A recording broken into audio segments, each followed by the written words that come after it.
Assalamu alaikum, I'm Aisha and you're watching SAMAA News. Here are today's headlines. Pakistan has categorically rejected a CBS News report regarding the presence of Iranian aircraft at Noor Khan Air Base, calling it misleading, speculative and sensationalised. The Foreign Office said the aircraft were in Pakistan as part of logistical arrangements linked to Islamabad talks, not because of any military contingency. According to the spokesperson, several aircraft from Iran and the United States arrived in Pakistan following the ceasefire and during the initial round of the Islamabad talks. Pakistan stressed that the Iranian aircraft currently parked in the country arrived during the ceasefire period. On the other hand, Iranian Parliament Speaker Baker Ghalibaf has said Iran's armed forces are fully prepared to respond to any aggression, warning that any hostile move would be met with readiness. In a statement shared on social media, Ghalibaf said the world had already seen that wrong strategies and wrong decisions always lead to wrong results. He said Iran was ready to deal with any situation and claimed that others would be amazed by the country's level of preparedness. Separately, Mohammad Eslami, the head of the Atomic Energy Organization of Iran, said there could be no compromise on Iran's uranium enrichment program. Iranian parliamentary spokesman Ebrahim Rezai has said that the country could enrich uranium up to 90% purity, a level considered weapons grade, if Iran is attacked again. The spokesperson for the Parliamentary National Security and Foreign Policy Commission posted on X that one of Iran's options in the event of another attack could be 90% enrichment, adding that it will review it in the parliament. The fate of around 400 kilograms of uranium enriched to 60%, a short technical step from roughly 90% weapons-grade material, remains unclear.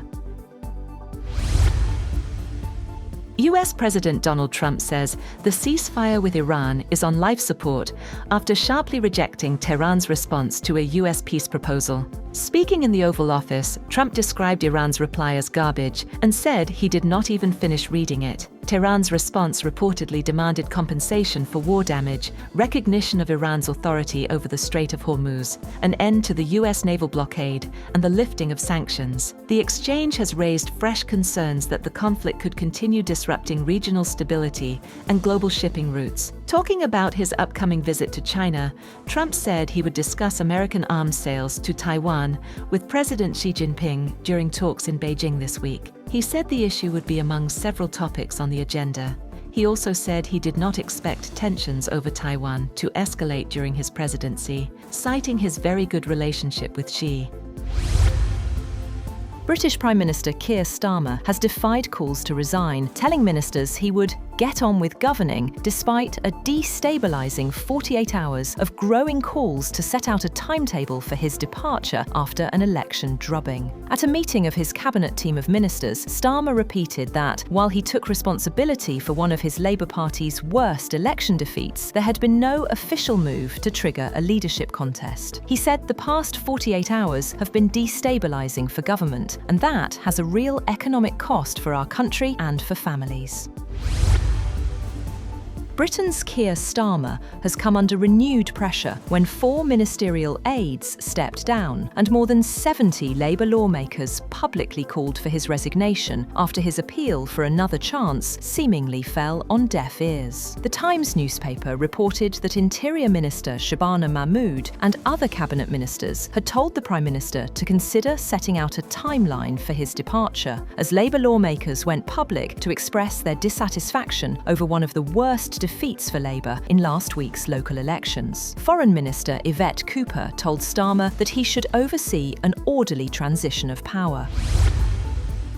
French President Emmanuel Macron announces $27 billion in investment commitments for Africa at the Africa Forward Summit in Nairobi, focusing on energy transition, agriculture, and artificial intelligence. He says 14 billion euros will come from French public and private companies, while African investors will contribute 9 billion euros, with the plan expected to create around 250,000 jobs across Africa and France. Macron described the initiative as a partnership of equals, as France works to rebuild influence in English-speaking African countries amid declining ties with several former colonies and growing geopolitical competition.